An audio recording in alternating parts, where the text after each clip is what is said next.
Hello guys, and welcome back to MS Tech Tutorials. And in today's video I'm going to be showing us how to download Valorant on the consoles, so PS5 and Xbox. And let's get straight into it. So the first thing you guys are going to need to do is you're going to need to sign up for the Valorant console limited beta.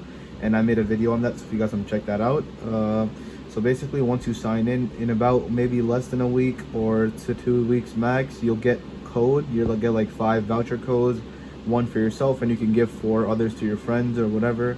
And yeah, so once you get those codes, all you have to do is simply just go into the PlayStation Store.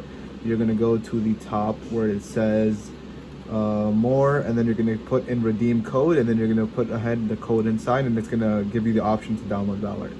Now once I go up to Valorant, once I type in Valorant, there we go. I can now download it, and yeah, so I can go ahead and start the game, play a game, and yeah. And it's going to be the same for you. All you guys have to do is just get that code and you should be good to go. So that is it for the video. Thank you guys for watching. Make sure to give it a thumbs up, subscribe to the channel, and have a great day.